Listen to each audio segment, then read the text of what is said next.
This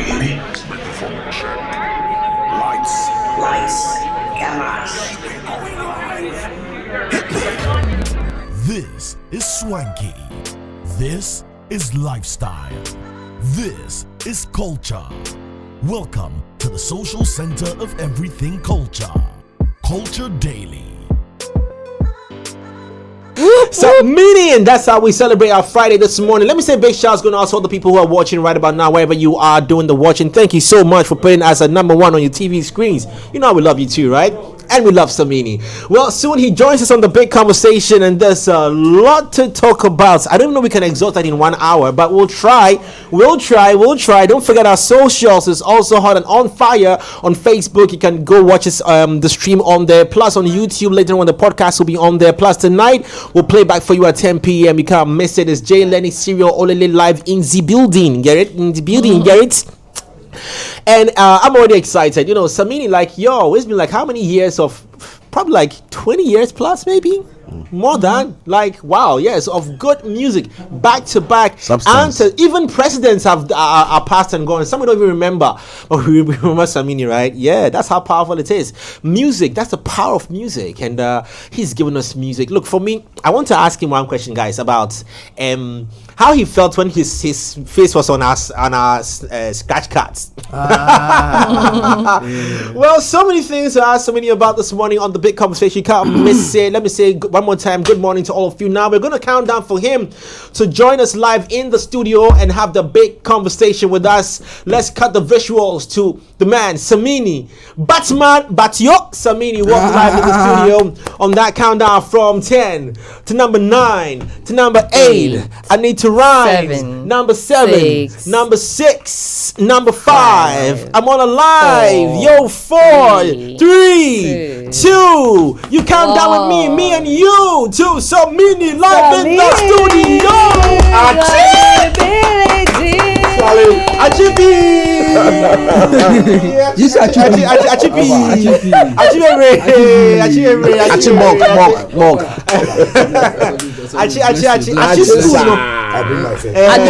Ewe name, you know that. Achibi is an Ewe name. I was only going to say that. Oh no. Achibi.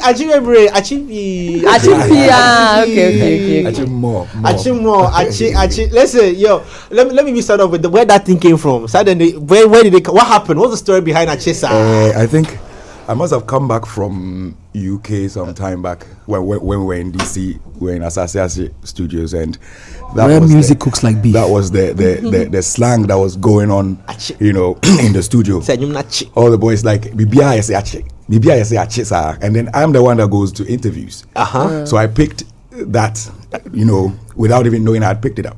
So it comes up in any interview. I go and sit down. Come here, me say Achisa. I'm town. I will be say Achisa. So big up Asasiasi, Rodney King, Lingua Cat, the rest of the crew down in DC. Asasiasi. Do you miss that vibe, those days, the group, the recording processes? Do you miss it? Yeah, I do. It gets lonely at the top sometimes. Oh yeah, lonely. Bang. As you go, some people that you really wish could come along with you would branch into other areas. Yes, other interests would just attract them, and then they will go. So eventually the numbers become less and less of people that you actually remember, doing the hustle with. So we grow and we learn and we adapt. What were the moments like? What was the feeling like? When you get into those I'm talking Batman days. Like, what was it like? You mean before my first car? Yeah. Yeah. It was like all we had was that DC scene that Nana King had inspired and had already championed. So Dansuman was like one of the spots for entertainment, and if you were doing hip life then or Afrobeat, whatever it is, you definitely wanted to be in Dansuman. And we grew up there. We would see VIP come to the studio. We would see Bookback come to the studio. We would see them work on songs. We would hear these songs and then later hear these songs on radio as hits. So we've seen processes from scratch to bangers, and then we'll go to shows and watch them perform it while we still try to get studio time. Those times was interesting because then you would get to watch people you are trying to be like, and learn from them how they conduct themselves, how they handle issues, mood swings here and there, all of these things. So I was quite exposed to most of these things because Nana King, who was my boss then, was actually actively performing and would have outbursts about shows and about disappointments with the industry and all these things. So I saw how what it meant to be an industry player and a producer. How did that even influence your writing, your creative process of making music? And as compared to now, nowadays is focus, right, Scarlett, your house mic. I think then the analog phase, we used to write a lot of lyrics. Okay. Them days they used to write first verse. You have an intro, first verse, chorus, yes, second verse, maybe a bridge, chorus, third verse, and then outro. Yeah. So this is like a 5-6 minute song. Yeah. So we come from them days to where people are doing just 8 bars per verse, 2 verses, wrap up. If you have a feature, it's probably 12 bars each. Let's wrap up. Whatever you need to say, just summarize it. So I've seen the thing change, and I'm glad to have adapted and been able to figure it out, because there are people from my school who don't understand why they should summarize a 24 bar into 8. Charlie. They don't get why. What do you mean? Yeah, you understand? Yeah, that's good. So it's really like this if you put out mic. Unless tomorrow. Get things stuff.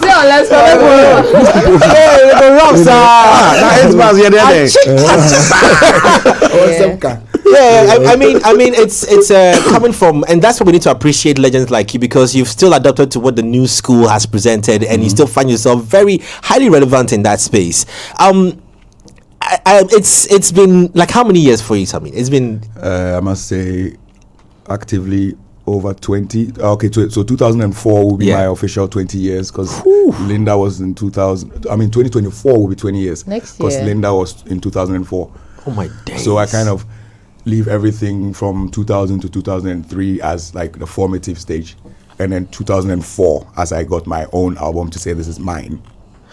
2024 becomes 20 years. This is a big celebration, and then I don't know if you can squeeze all this into an hour, but let's try it. Let's go to Batman.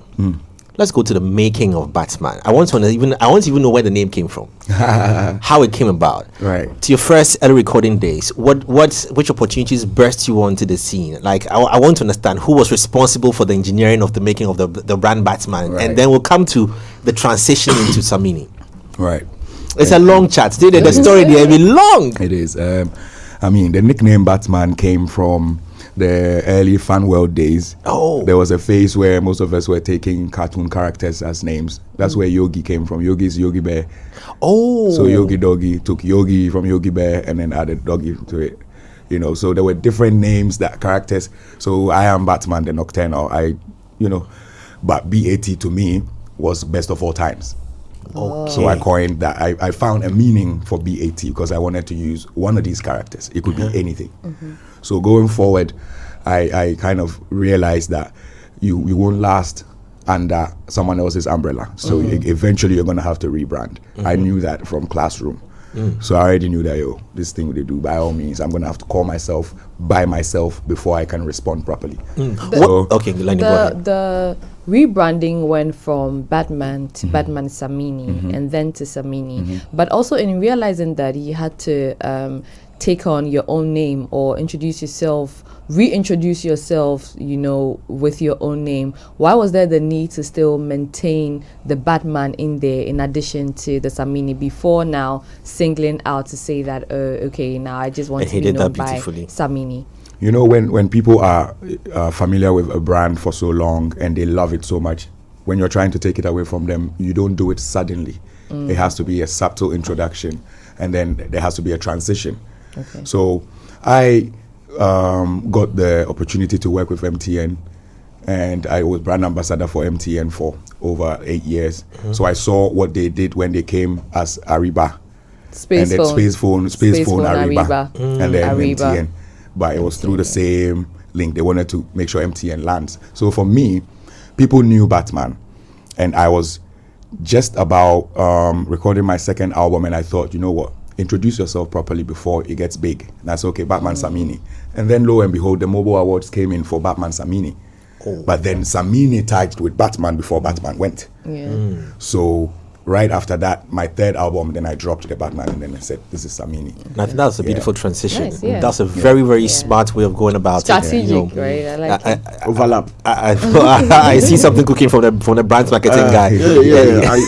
It's just like how you described this Ariba space phone transition. I mean, sometimes you know how people are used to something. Even today now, we have 80, which should be Airtel. Tigo. Yeah. But you don't even realize they are doing 80 before they transition to wherever they are going. So it's a very smart move. What I want to know on that transition was it just the name, or was there any maturity or brand other elements that happened in Samini that you dropped at Batman stage? Because like you said, you've been collaborating with Yogi Doggy, blah blah. Everybody just picked some name, so you kind of had to make it work. I beg me said that be Johnny B. Is that Johnny Bravo? Yeah, Johnny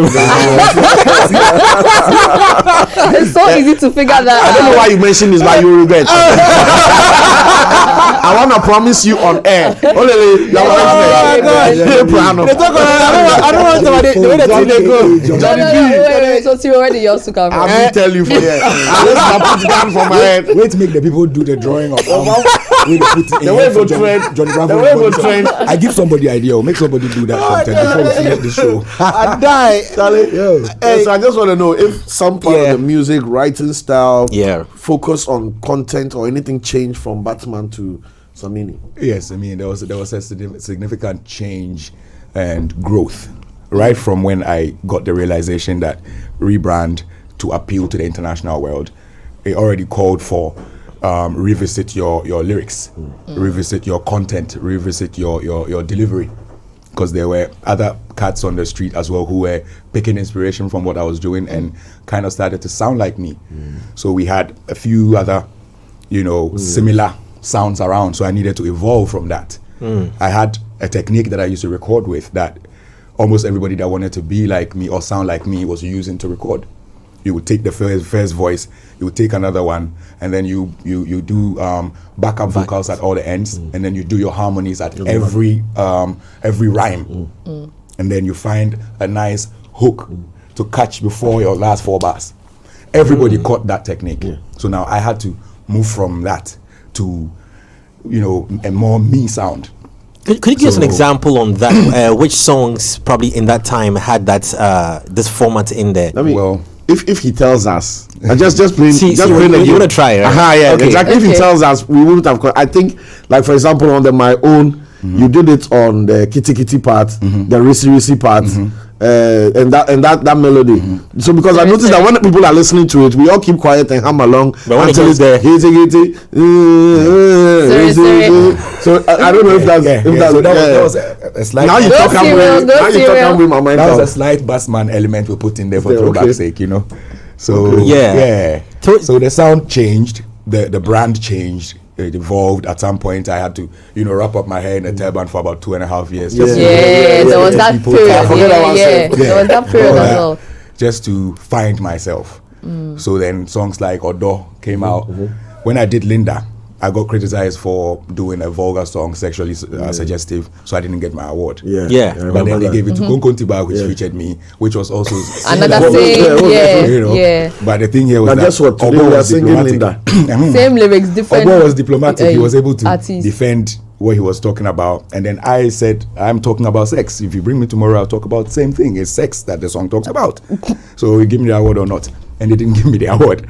So the next year, I then now got woke and did Odo, Obidowa, whatever, which is also a love song, but not a sexually suggestive song. So that now was a Batman Samini and not just a Batman, Growth. And then now Samini came with Where My Baby Day and Sweetness. Please hold on. So one day, I walk into a studio in Asylum Down. There's a machine. I turn the machine on, and I had just assumed the new role of the sound engineer in that studio. And then I am scrolling through the machine, and guess who used to be there at that time? Must be JMJ. So Jama Sajay was there. So I'm going through the hard drive, and I see Samini, I don't know the title of the song. Samini. That's Samini. the title of that song. Yeah. Samini. That's what I used to announce. And myself. I opened the data. And I said, Jesus, who have time like this? Overlay if you are an engineer, you understand. Yeah. Charlie, the vocals, up on the vocals. I took my time and I played. I played. I think I copy and I keep them back. I lose a hard drive. You still am. I said I copy him. You still am. Copy and paste. Whoa!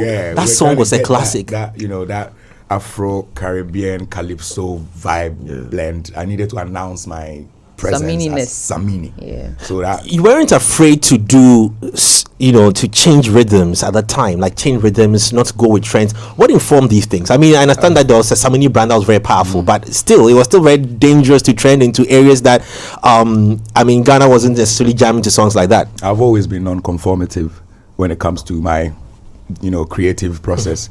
Because, like you said, Samini Billy Wona was not your regular radio tempo, but it was a bang. Is it a word? Samini. Billy Wona is a chant. So you be like, start before Putu Sef come. Oh yeah, but say that'll be where the inspiration they come from. So when you come through the school, by all means you go sharp. You pick. Sharp. You go get. You go do songs so you know be where it's. You go get through the mail, and then after that you go have trades way whether you like it or not. It's just off you. Yeah. So that's to a song like Samini, which you said has so many vocals, files, and all of that. Yes. I wanted to land, and I needed a certain sound, so I did whatever I could to get that. How has it been like working with JMJ? It's been an experience. We met at Asylum Down, both very young. I was trying to get my solo sound, and he was trying to land as a fresh, sound engineer who wants to have a sound. And when I heard his demo beats, I knew that he was different. His choice of synths that he was using, his choice of samples and stuff, I just knew that he sounded slightly futuristic than the regular I was hearing. But he didn't have the technical capacity to actually mix and master the type of things that he's playing. The kind of sound he wants to hear. When we finish, then the thing they sounds on Right. the sound, So me and him, we went through a lot to be able to finally understand that when we finish our demo beat, we have to take it to people like Hugh Beats. People like that, to actually take the things you've played through things that it has to pass through. So the kick you want to hear in your heart, you can hear it like that. Otherwise, you hear Kim in the headphones, but when you play on the you bore. So we went through all of those things, and now me and JMG today, 2023, we still have good vibes. It's amazing how you've maintained that relationship with, and I know some artists sometimes are breaking away from their sound, their particular producers. It's a bit of a risk for them because they've created this bond, and when you try and go out of that space, if you don't take care, what the people are used to you on might just be you might lose a bit of audience. But you had this magic with JMJ, and I know JMJ dear Charlie, he's another. So for me that day in 2007 when I opened the thing and I saw it, I was like, hey, who get time like this? Because the number of backings that I saw in there, for me it was a learning process for me. But when I saw it, I was like, okay, so I think this is what has to be done. But we moved on past that. Let me still go back to the days of you, Kokovelli, and KK Fosu. Was there ever a thought of you ever guys becoming a group? No, but we automatically became a group, and we loved it. We loved the journey. It was so nice that when time came for us to go our separate ways, we just couldn't let go. Wow. But we had never planned as we were a group. We all grew up in Dansuman, and I'm always in the studio, and they always come to Ashanti International before the day goes. You'll see them. Everybody has songs on the same computer, and I feature on both artists' songs, and these songs become bangers. I don't have a solo out, yet, but I have features with so many other people. Yeah. But me and these two come from the same area. We have similar dance moves. We play around every other day. So we have bangers on radio now. Let's form a few things. Let's have moves. Let's dress the same. One of the guys was a tailor already. He made clothing. Beware. Brown Samuels, big up yourself. So he would make the gear, and we would look like we are booked back already. When we are not even nowhere close to that. He will make the thing and will look like we are VIP already. So all of these things came together, and then people saw us as a group. So I think it was Bolare, or if I'm not mistaken, either Bolare or one of the media people that said the Hip Life Trinity. Or must have been captioned by Graphic Showbiz or something like that. And then they say, and it just picked up. So then they started calling us the Trinity. We got shows, we got tours. We went to the UK, we went to Canada, we went different parts of Europe as Trinity. But then I got the challenge to do my own project. It was always said that I'm always meant for featurings and collaborations. So some people were even scared that I would flop if I go solo. So I would always get those skeptical people advising me that, yo, we like the feature guy. You know, but I was using the featuring as a strategy to get heard because I didn't have studio time money, but I had that voice that people wanted on their songs. So I would make people hear me and wonder, who is this guy, and then yearn for a solo project. But then people heard me and then they said, no, we don't want solo project, stay like this guy. By a few serious people, including man like Nana King, Ashanti International. It was like, yo, with what's going on right now, you need to just stop doing these verses for these people and start concentrating on the project because we have to do your album next year. I was like, oh, because I didn't even expect that. So I had to now tell Trinity that I'm going to go do my album. So I'm going to be limiting the number of times I'll be available and ready for shows. Was it hard? Yeah, it was difficult because first, it came across as if I was becoming too big in my shoes because I thought we can't play in the same venues over and over again. We're going to get watered down and the people will move on to the next. So first of all, let's raise our stakes so that the people don't see us too much. And then secondly, we just have to restrict ourselves to certain platforms for now, so that we don't just get outplayed, because we've been to certain places for way too much. But their response, no negativity. We were all young, all of us. Around this time, the oldest would be maybe 22 or 23, which would be KK Fosu. Myself, Kokoveli were both teenagers. Wow. So they were like, we have hits, we have albums. So when we get called, we will have to go out there. We call you because you're featured on these songs. So if you are not comfortable with coming to all of these places, it's not a problem. Certain places that you want to come, fine. If you can't make it, I guess we don't have to stop our bread. If it's time to go, we'll go. I'm like, okay, cool then. So that was how we kind of split. Yeah. So I went, hibernated, did my Dan Kwansri album. And then they went on, did whatever they had to do with their hit albums. And then further down the line, I think Kokoveli branched into the tourism industry. He's more into travel and tour and all of those stuff. But he does music sometimes. But KK is still stuck to his high life, which I'm hearing some sweet stuff still in classics. 2023. But we have a comeback story. For sure. For sure, yeah. For sure. I was just going to ask. I mean, because for the sake of everything, and for people like Kokoveli especially, he needs to complete a catalog.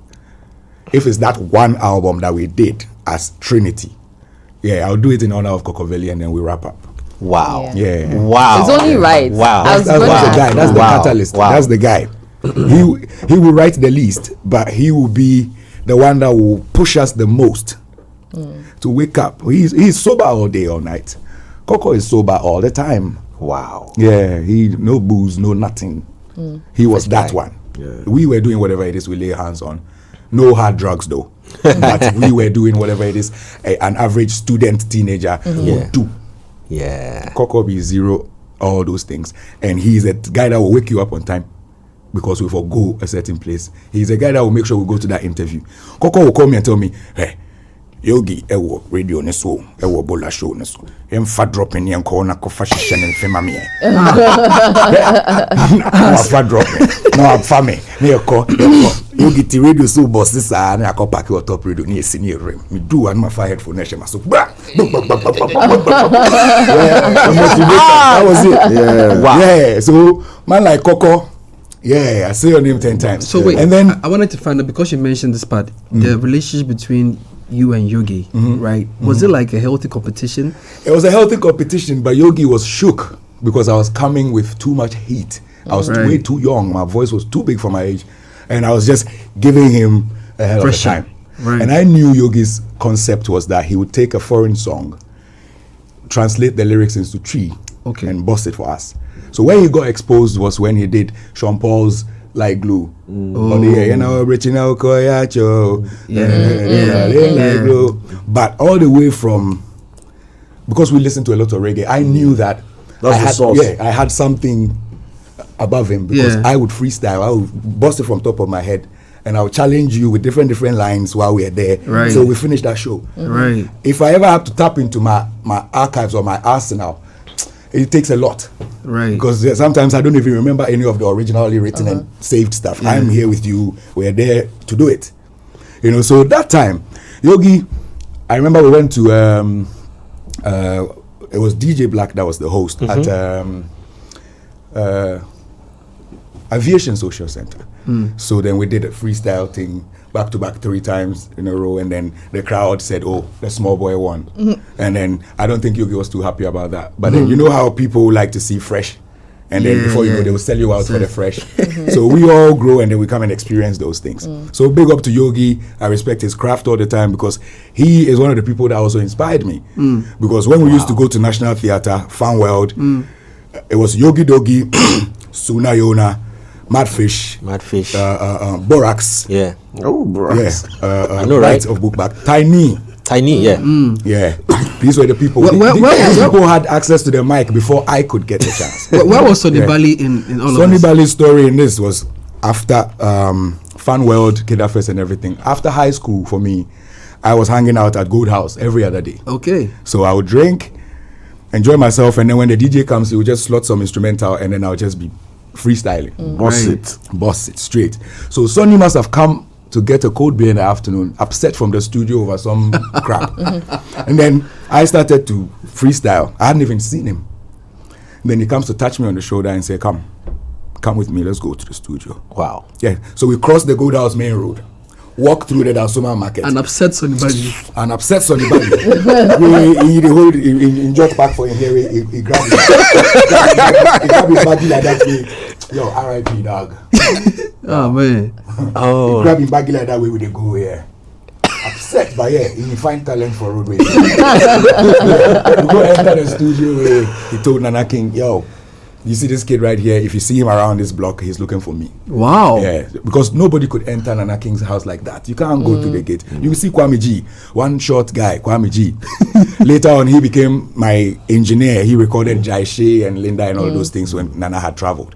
You know Kwame G, the short little man in front of Nana King's gate. You won't go past that guy to enter the gate. No, Nana is sleeping, man. And that guy no come from America. Yeah. The slangs affect him. Yeah, the people from Nana in house, including Slang the guys who association. what's up, man? Yeah, what's up? So In the American house. Sonny actually, was like my savior. Because that time where we were spending those hours at the bar after high school, if I got the chance to go to uni, fine. If I get the chance to fly and bugger, I'll go make money, come watch my parents. That be where we did until maybe the talent, gets some attention. Yeah. So that age where Sonny took me to the studio and I got the chance to be given a record deal by that same studio he walked me into. Yes, because Sonny walked me to Nana King for the first day, and 4 years down the line or so, Nana King gave me an album. Left his studio for me, went to LA. We had the studio for years. They actually recently just gave up their premises to an ex-owner. But Sonny is he's like my mentor, and he would take me places when nobody knew me. So fair to say, without Sonny, you wouldn't have Samini. No. Without Sonny, you wouldn't have Samini. I can rock 3. Without Sonny, you wouldn't have had Samini. Sonny will bring me on board when G Life are going on road for tours, and I'll be on the bus. And I don't have a song, I don't have anything, I'm not part of the group. I'll be on the bus. When we get there, he'll give me gears to wear. He'll tell me, say a group, until it will stay in the Eventually, Abiola started to get upset and pulled Sonny aside and asked him, yo, so right now the Batman guy, he be part of the group or what? What's up? Yeah, I remember that conversation. Like right now, the Batman guy, what's up? Where Sonny laugh, we say, oh, Alaji, so this one, you know, you see, I'm like backup dancer. Just see, I'm like, this one, be doing it. It will more than he will pass you, Mike. Yeah. So then when he the boss, I go the backup. Oh. Yeah. Then he makes me useful on stage because Abiola is like, what is this guy doing here? you know, but he saw something. He saw potential. He saw a young kid that's just out there chasing the dream, nothing else but I want to make it. All these influences of how, you know, people also supported you has definitely been translated in how you have also influenced people's, you know, life. Let's talk about, I know people love to hear these nostalgic stories. Let's talk about how you, the Stone Boy, where you Kofi Kinata, how you met all these Kaki too. How they all came about, you know, into your team. You know, so with I remember when you walked into Foresight with Kinato for the first time. I was just like, hey, this boy, some skinny boy, this guy, this guy. Yeah, fancy rapper. Yeah. Anyway, shout going out to Ignis, because I remember that day he put me aside and I was like, you know, let me talk to this guy. He says, Jay, have conversation with this guy because some potential there inside. Samini has brought him. You know, that's one side. But look, this guy. I want to understand how that how that came about as well. I think it's the route I came through is what makes me have that empathy for things like that. You know, apart from empathy, it still takes a certain type of ear and it takes a certain type of style, whoever it is that's looking for me, to glow so that we all connect. You know, so I have always been of the belief that once you have a platform and you have people, you know, paying attention to it, if somebody has something to offer and you give your platform and let the people see, if the people buy into it, then off it goes. That does not make the people not buy into your stuff anymore unless you stop. Or unless you reduce quality or just degrade. You don't have a problem. So in that, going forward, one nice show, after a show, I think Stone Boy must have walked up and introduced himself to me. I think my dancers brought him because they must have seen him warm the mic earlier, and they told me, oh, this boy. But then it took what was in him. Around that time he had a bad leg, so all the zeal and the fight was, I saw an angry kid who could not believe he couldn't walk the same anymore after like being able to walk for even JSS level and stuff, knowing you can walk, and all of a sudden you have one stiff leg. So his anger and everything was towards, I will make it no matter what. So if you see that in a person, yours is to just turn the path for them, give them an outlet, and have them go. So I knew he was gonna blow. And then of course his work ethics. Boy can work, boy can grind. You know, you will leave him upstairs, go to town, he'll be flipping channels, doing stuff on the internet. Like, he had every app before I would even know. Certain apps he introduced me to, you know. Certain apps he encouraged me to get on because it was their age at that time. You know, so I could see a hustler. If you see him on any of these platforms, if you see him on Def Jam, know he worked for it. Know he engineered, orchestrated, found what it takes, put himself there. Like this Taylor Swift that we were talking about, Serial. He's that type of guy. So if you're like that and you're talented, the sky is the limit. You see? And then another one is Kofi. Kofi is just a blessed, talented kid from the West that wanted to see the world. So he caught our attention. People like Dr. Pounds and Anthony Pan, my former manager, introduced Kofi to me and said, yo, we've heard this fancy kid, and I think you should pay attention to him and see what we can do. And then lo and behold, we signed him a 5-year contract, and within those 5 years, he dropped a good number of bangers. Then before the 5 years would come to an end, he came, you know, contacted me and said, yo, he wants to have his own label. And then, you know, we did the right transition. How did you feel about that? You know, when I was excited because I was overwhelmed already. Most of the energy has to go back into brand Samini. How long can I be trying to manage other artists? It was a phase where I had reached drought. I would go to studio, record so many songs, and none of it even makes sense to me anymore. So I'm thinking I want to hear others. You get to that stage as an artist. Put the energy somewhere else. You get to that stage as an artist. So now you want to hear and get excited. Then in that phase, you're able to point out bangers. You're able to tell who's going to go where. So that period is what I used to do these things. And then JMJ spotted Kaki after that reality show and said, yo, some girl, some show inside. You be like, they cheat the girl because of they cheat the girl because of the girl, maybe because of his skin color or because of how they look. Because the girl, they look, You know, She was be your, plump. you know, yeah, you know, She's be not your your average, typical your showbiz typical look. model-looking girl, Yeah. beautiful dark skin, chubby, at home. Maybe now you go even think of doing anything, but get beautiful voice. So, bro, with this girl and the way I see him, it be like if you dance all the way, we go fit take two. Wow. Yeah, because any other thing go like, it go dey like we dey try. Change up No, too much. we dance all for do. So come make we write a few songs and see where we go take go. So yeah, I wrote a few songs for Kaki. Yeah. Did you hear the songs, some of the songs, and feel like, no, I did something like me now for release? no, because I write the song Kaki songs are crazy. thinking of what a girl Yeah. wants to say. Right. So there are songs I've done for Kaki that I would sing and have her learn and re-sing. So there are songs with my voice that I will pray JMJ never releases. Because these are songs where you will hear Samini saying things like a girl talking to a guy about what she needs for that. You know what I mean? So these are like, If genuine end the career, if you want to You go release them. you be like, your man is getting rainbow ideas. You know? Samini, Okay, I also wanted to ask about the Kaki Okay. thing. Okay. Do you feel like, or do you think her time with you guys was short-lived? Yeah. Yeah, I think, because I think we had so. Stoneboy, Kanata. I think so. I think it's so. And because for a female as well, a lot of things come to play. Right. You know, eventually she met a man, she Right. got married, started a family. When it's Right. like that, you don't have that much control over an artist anymore. Yeah. So they tend to be doing other stuff. And then, of course, most of the material, intellectual property wise, most of the material, no, all the material that was created belongs to us. Belongs to extra large music. I don't even bother. I don't bother. I wrote those songs for them. Right. Yes, Right. and big up to people like Lingua Cat, people like Stoneboy, people like I think Wuta Kobe. Yes, a few people. Well, extra also large music helped with extra lyrics. was it like a group of songwriters or something? No, extra large music belongs to JMJ. So it's a record label. Okay. But all these names I mentioned are people that also contributed lyrics to Kaki's success. Okay. Right. Yeah, there are right, songs that right, were okay. written by Lingua Cat. Okay. There are songs that were written by Stoneboy. Okay. Yes, and then Okay. I wrote like about half her catalog. No, so you had your label and JMJ. Yeah, also High Grade had his- Family, yes. Yes, and JMJ. also JMJ had has his- extra large. Okay. Yes, But you now- guys are working Yes, together. so Oh, extra wow, that's large. So now interesting. we signed Kaki under extra large. Oh. Stoneboy was High Grade Family. Okay. Okay. Kofi Kinata Kinata. was High Grade Family. Kaki was High Grade Family extra large.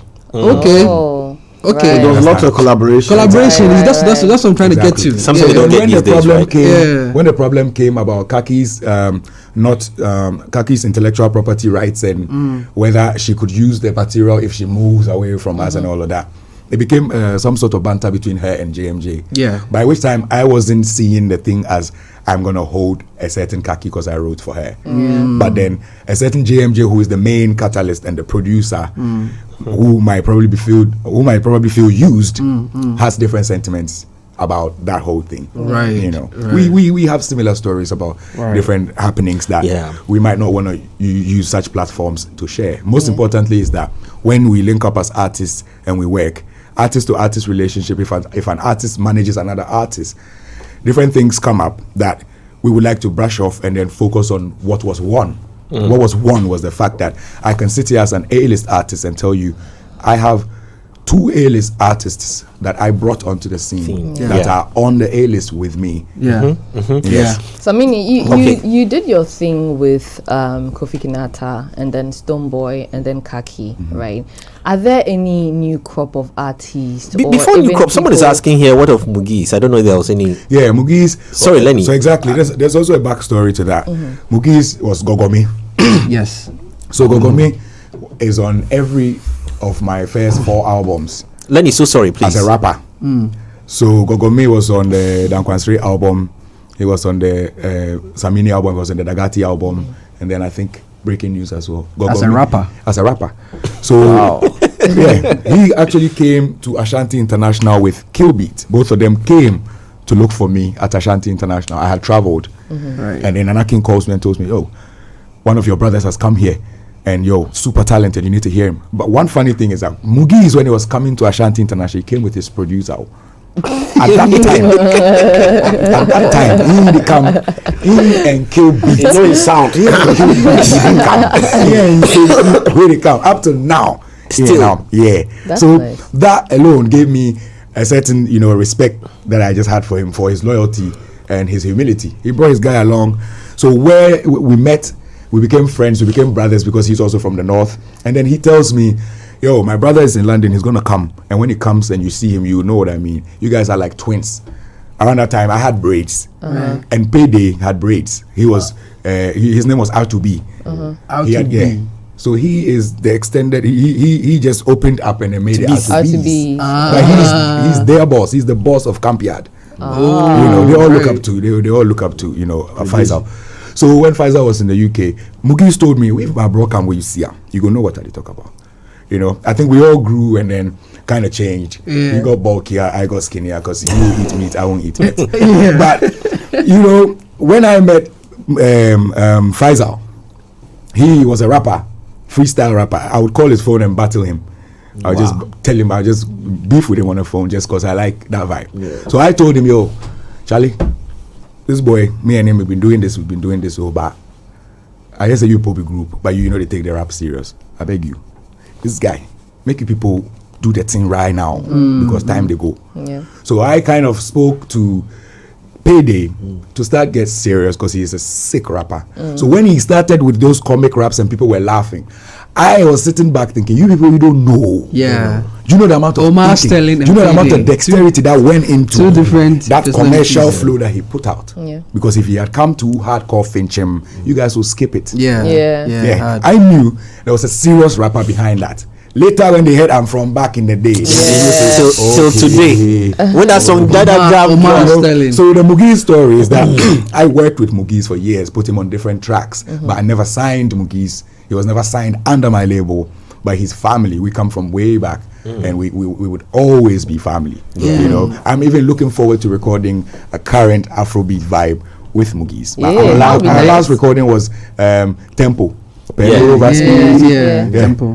That would be nice. That would be nice. Lenny, you were saying that? Yes, I was saying that, Samini, you've done your thing with Kofi Kinata, Stoneboy, and Kaki. Are there any new crop of artists, names known and unknown, that you're looking to do same with? Now you are coming from experience, right? So you also want to pour into people. It's all about creating a legacy, right? So how is that going for you? Well, new crop of artists. I've been listening. I like to listen wide and broad, so I hear the most random kids. I've heard Kofi Amewuga. He hard. I even sent him a message, told him hard. I've heard him. I've heard. I think Kim Paluta is also yet to actually properly explode. He's yet to properly land. These are people that are doing things for themselves already that might not really need me. But for the chance to help other artists, I think after my next album, because I have plans to do an album right after school. So I'm going to concentrate and do that album. It's going to be a global masterpiece. So right after that album, I think I'll have some time to look around and listen again. Never say never. I'm sure definitely this channel will bring a few more new acts. For me, I wanted to just two questions. I wanted to find out about the Dion Boache project. I remember when you more or less endorsed him years back, and people are divided about how he became quote unquote a failed project. From where you sit, having dealt with superstars and whatnot, what do you think went wrong with Dion? Or was he even signed to you? Did he go through your mail? Did he go through your training? Because clearly, whoever goes with Samini should definitely... It has to be something. It has to land. Yeah. Thank you very much for this. And I would like to use this platform to clear the air. So Dion approached me and said that basically he needed to get a shine. He needed a verse, and then if possible, if I could just, endorse him basically. And I had seen his videos on TV, and what intrigued me was the image. Okay. Small face, nice boy, but some unkept natty, but kept. Sure. So I saw an image I can sell. I saw something that can model. So I listened to some of the songs as well, and I said, okay, cool. You know what? Ghana Music Awards is coming up. All I need you to do is to make you get yourself a pass. And when you're in there, stand somewhere that I can see you. If I see you, I'll bring you on. and then you take the spot and then show them what you got. Drake was engineered. Drake going to that 16-year-old girl's party in December is an engineered. I love the strategy. I told him, make sure, because you're an artist, if you say you want invitation to VGMAs, by all means, somebody will. So, bam, they move from Kumasi, come for the weekend. Boom, boom. Long story short, I see Dion right there. Just as I get on stage, I see him. Yeah, proper markup, because he know how to keep himself. So he shudder, just like how he would do. So I know, say, okay, cool. Before I go end, I'll bring him up. I brought him up, took advantage of the thing. Well, honestly, he should have killed it that very moment. Yeah. But I think he got nervous. So his voice was Samini, it's a big stage. He did that. So from that day, people knew that with Samini's strategy, if Samini brings somebody on stage and tells you guys, next, watch out for this. He can't sign them, he can't release them, he can't blow. This guy go be another Stone Boy. This guy go be another Kofi Kinata. This guy go be another Kaki. But I just gave him the platform, endorsed him, but I hadn't given him a contract. Right. I hadn't given him a contract. Right. We were still studying the brand, the craft, and then watching what else he can deliver as content. You know, and I think that there's so much work that Dion can do. But I don't know what's holding him back. I think he has so much potential, but I have not signed Dion Boachi under High Grade Family. Right. He's still an artist friend who will send me any new material he's done. I'll listen to it, and then if I have time to share, I'll share. If he tags me, I'll share. But I didn't sign him. If I signed him, then I would have been responsible for how we've not heard from him since then till now. But that makes a lot of sense, right? Now, off the back of that, I also want you to clarify. There's rumor of some amount of money in dollars that he was supposed to have given to you and all of that. Right? Have you heard of that? Have you heard that? Funny. No, I haven't. You haven't? Oh, Kojo Sheldon even did a story on it where he did on his YouTube where there is said maybe you needed to pay him to sign Dion Boachi gave X amount. I think it's like $20,000 ish. They're about to Samini, right? So that and then use it to sign him. Well, that's what's said, but just to clear people's minds, because I'm sure others have also heard of it. I think it's one of those stupid rumors. But I don't recall any moment where I gave Dion $1 or Dion gave me $1 in any of the encounters we've done. Okay, away from Dion. Now, when mobile came, I mean, massive breakthrough for Samini being recognized, on such international platforms. I want to talk about the weight of the pressure to deliver during that time and afterwards. That was on, because I mean, you're talking the MTN brand ambassador. I'm taking my scratch card, it's you on there, and that when that was a lot of money, too much cash. How did you deal with that for a small boy? I almost crazed, Charlie. That thing almost I love that. It was an experience, man. That was too much dough for a very, very small boy. So I got to waste some of it and learn what it means to waste money and want and yearn for it back and promise God you will not do that again. Wow. and then it did come back. And God be my witness, I have not done that again. Once bitten, twice shy. You graduated School of Hard Knocks. I put up places where it freeze. So when you do, you take stick and then you tread the ice. And you take salt yourself. I mean that was a very good deal, coming from MZ. How did you feel about that? How was it like? Thanks to big up man like George Anda, who believed in brand Samini. Because he was using me during Batman days with Guinness, because he was with Guinness. Yes, I know you were Guinness. I launched a few Guinness products for them. You and Michael Power. You see Michael Power and you see Samini. That was the time, wasn't it? And so he had experienced my work ethics and knew that if anything of such nature comes along, maybe I would be able to understand some of the details of what it takes, what it means to represent a brand, your do's and your don'ts and your limits and your liberties. So I took advantage of it, and it was a learning curve. I got to understand what it means to be a brand and what it adds to you if you actually maintain yourself as a brand and not just anything. And from business entity concept, that a business should be seen as a separate entity from the owner. So now that you are playing both the owner and the business, you still have to practice business entity concept on you.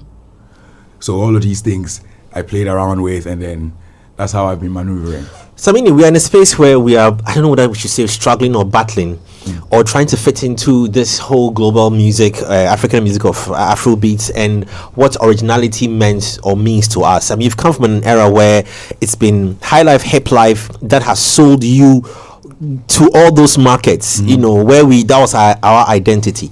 What do you say about now this whole half demand for Afrobeats, struggle back for a high life music or hip life? We trying to, we just saw a video with Chris Brown and David. We are saying, hey, Charlie, these boys, the gap with these boys, they try set some will. You know, what do you wake up to in terms of this hip life, high life? Should we go back to our roots to represent ourselves? Should we try catch up with what is happening in the Afrobeat space? I think we can't stop the new generation from what they want to do and what kind of music style attracts them and what they end up creating. That's how come an ET Mensa high life will sound different from a 70s high life, which will sound different from an 80s high life, which is Boga high life. So an ET Mensa high life person will be looking at a Boga high life person like how a Kwabena Kapna will probably look at a Last Mid. Yeah. Do you understand? Because Kwabena Kapna is coming from the high life. Last Mid is coming from Afrobeat, but can still run from high life. If you give him anything high life, he can do it. But that's the new era, new age, new sound, something else they're looking for. You know, they're always looking for that.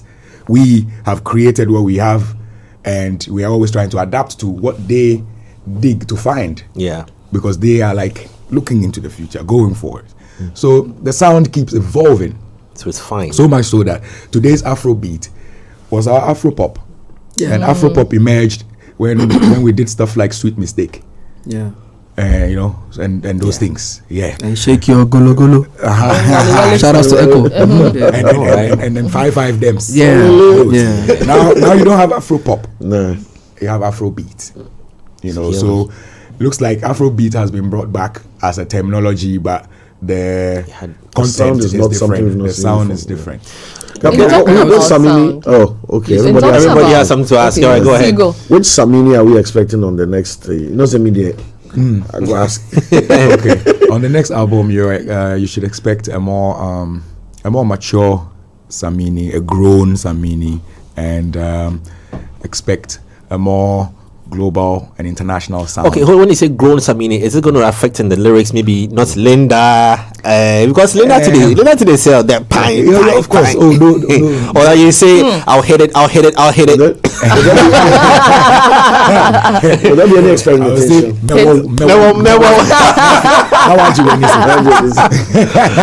Will there be any experimentation, any fusion? Because like you've gone across eras.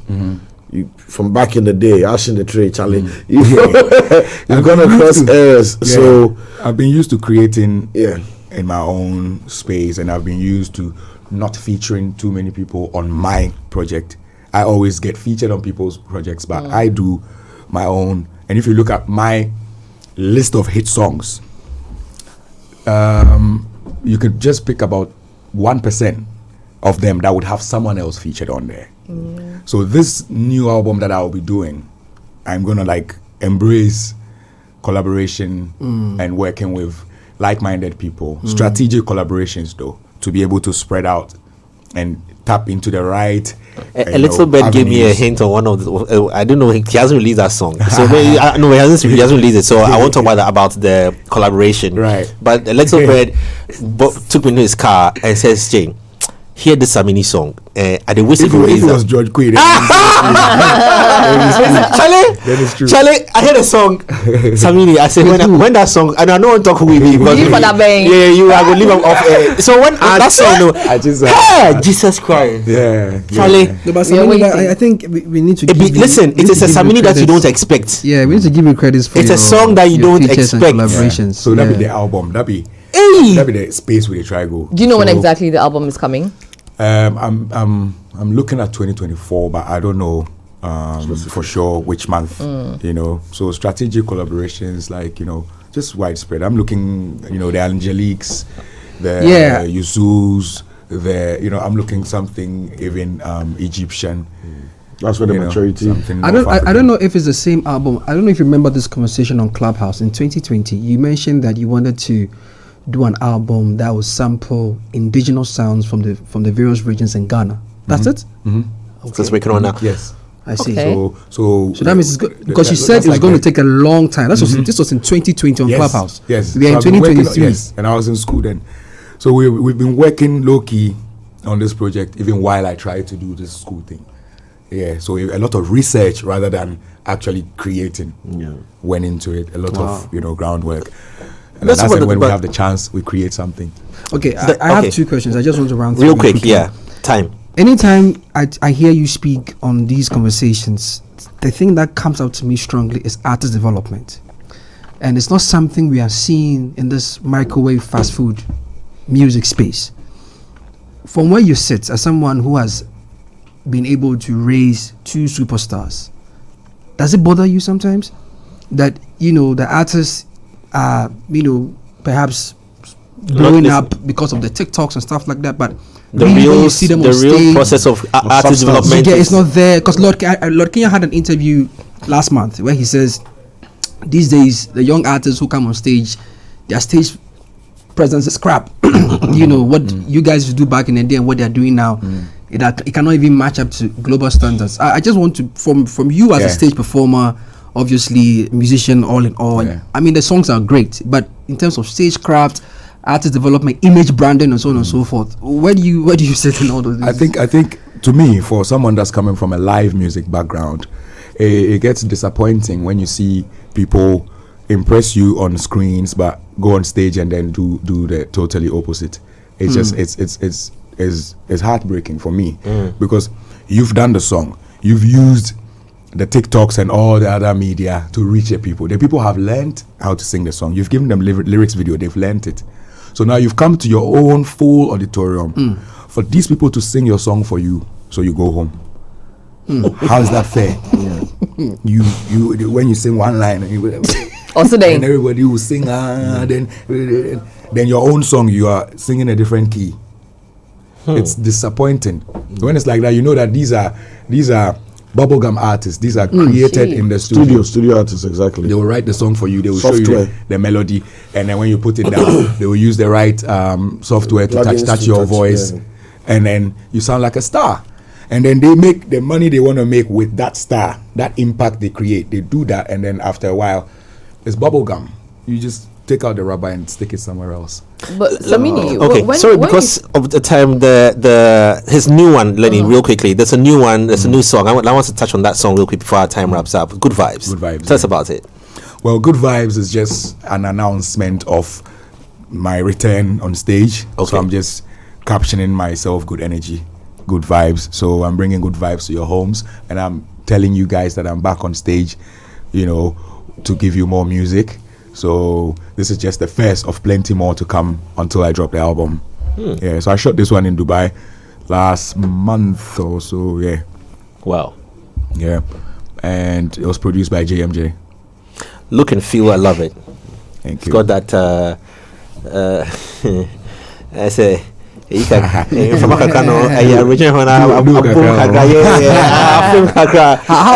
the Pito business? Is it Pito? The Pito business. With Mami. I think you and Mami were doing some. Yeah. So these days, I'm usually in Dansuman on Sundays. When I'm in Ghana, I'm usually there on Sundays at the Pito house. And I actually shut down Amsterdam at Sakaman. Because I'm trying to bring the business to the Pito house, which is a premises we own, right? As against where I used to pay rent, because the rent was killing us. You would wrap up your financial year, and now you need to go take money, come and add before you can keep Amsterdam running. Then doesn't make sense. Yeah, so I'm going back to the visuals here. Do you know that you and Beanie Man have got this? I'm loving the visuals to this video. It's crazy. It looks good. I mean, if this is just the introduction, then I'm really getting scared of what is going to roll out there. And it's good for 2020. I mean, for a good 3 years you've been working on this album. We're looking off to something crazy. What will be the title of the album, or not yet? Not yet. Not yet. So it's going to be a 2024 project. Yeah, 2024 project. Well, it was about his live performances. I don't think anyone does it like Samini does it, right? How? You hear live performances, live band performances. He's the poster child, the poster boy for live performances. Exactly, like he has the blueprint, right? Exactly. I just wanted him to share with us how he's done it, right, over the years, because he's not lost it. It gets better with every live band performance. Thank you. That's a very brilliant question, and I mean, what a time and what an opportunity to get to talk about voice, because. If people who know me very well were paying attention this morning, you can tell that I was still trying to warm up my voice. It's not easy in the life of a performer whose main instrument is your voice. If you have the slightest glitch or the slightest hitch, there are different professional ways you need to psych yourself and go about it. Yeah, I've had this condition for the past 7 days or so, still counting. You know, as a baritone singer, every once a while you will hit a certain note and then it will just crack something. And until you heal, anytime you're trying to hit any note, you just will not be able to. But if you're supposed to rely on your voice to keep performing, then how are you going to go about that? So these are the challenges that we go through as live performers. So for a baritone singer like me, early morning, if I have to be on stage and on a mic like that, I will need an average of about an hour and a half, just warming up my vocal, you know, just warming up all my vocal cells, you know, drinking the right warm teas, just warming up and talking less, just cool, so that you can get to climb when you want to climb. Because at this time of the morning, when you just woke up less than 3 hours ago, you can't do that. No, because you're naturally a baritone. You understand? So with that, and I have to psych myself and still be able to hit some of my notes because it's a performance live on TV. It's either I do that or I give an excuse and say, I don't think I can perform in the morning. So let's just scrap it. You know, so there are various things that you're going to have to be doing responsibly for your voice. This week, I've learned a lot. It just by getting frustrated about how I sound. The way I talk right now, if I don't like. Because you hear say, they shake. They shake. I've been dealing with this for the past 7 days. I've been, doing lozenges, doing teas, doing whatever. But reading on it, I've just been told it takes a few number of days and then it heals naturally. So such frustration, and you have to rely on your voice, same voice, deliver. So certain keys, certain notes, you will just allow and keep performing, rather than try and impress and then end up hurting yourself. So that's why I was trying to tell the audience that this might seem like a warm-up session before a real performance, because I'm still trying to get my voice. Because the socials are on fire. Initially, people were asking what was happening to Samini's voice. Some were contemplating whether it was the mic or it was. But anyway, at least you understand. The comments are so much. I wish I could read them. Unfortunately, time's up. Yeah, can't be able to read all the messages. I got one more question. But I got one more question, bro. Okay, all right. Throw in one more question, because we have to sign on plus 89.9 FM as well for those who are listening to us on radio. One of your biggest features or collaborations, Time Bomb with Wizkid. It brought a lot of controversies and confusion, and Wizkid said, I didn't allow you to release a song, I'm not in a video. Hey, that's something that drum you. What was the final showdown of that conversation, and how is your relationship with Wizkid like now? I mean, if I'm in New York and Wizkid is in New York and he's having a party, he sends me a direct invitation. Yeah. So you guys are cool. Yeah. Up to 2023. If I'm in Miami and Wizkid is in Miami and he knows I'm there, he'll send me an invitation. Wow. There's been private parties I've been to, unless somebody else does their own selfie and post. Yeah. I would not go and do that type of share. We grow past that. Right. But I've been in spaces with him and we're cool. He's my little brother. Right. But back to the song Time Bomb. We had a recording session in the studio, and then eventually the song came. I mean, I did my hook. He went on there, he did his thing, and then the song came. So now it was up to when the song would come out and when we would all be ready to have time to shoot a video for it, right. as against when I was ready to release. So I don't think my release period was an ideal time for any of them to make time for anything for it. So there was no availability to shoot a video. Right. Unless, of course, I would want to dig deeper into my pocket and chase wherever they are, find them and shoot. Right. But then at a point when you when you see the thing clear, as you don't want to come across as a nuisance, you allow. Okay. Be a mature person and let the song just be. Right. Yeah. And then also, I noticed that in your days, you didn't really have like a fan base. Like, you didn't have a name for your fan base, right? Then you mean say, they among that guy. No, I'm like the way we have like Shatter Movement. Shatter Movement, their biggest rival will be High Grade Family. Yeah, but it's High Grade Family that makes Shatter Movement stand out. Yeah, I'm saying that in terms of High Grade Family, right? Like you said, unless you are in, you wouldn't know. But it was like you didn't have like. You see, High Grade Day Street. Yes, so it's like you guys are spread across. We are your conservative type of street people. Remember, I turn my head like this. We lock. Watch their boss. Guy. So High Grade, it be facts only.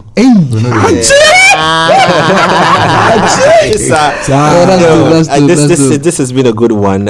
We've been hitting our ears on our timing. We've gone past our time. But Samini, thank you so very much. I mean, we are humbled for you to be here with us this morning. Thank you for having me. Well, I know if you asking questions. I enjoy everything. We went to my last session with you was me, you, Tony. New York. Yes.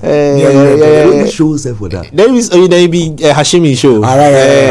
Which is small. But your mouth will give you some freestyle before you go. Somebody they ask plenty for you. I mean, I know because he's saying voice. I want to just hear a line. As a manager, our voice the what we are. Our voice. One of my favorite songs from this Obiani. Go and play it. Go play.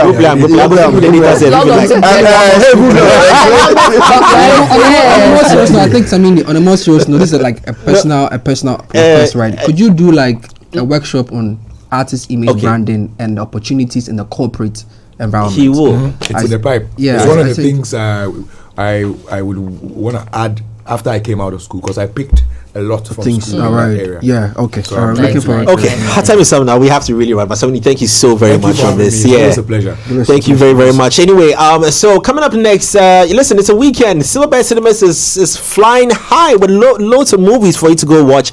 AC's on standby to give you updates with that with our own brother Aubrey. Check it out.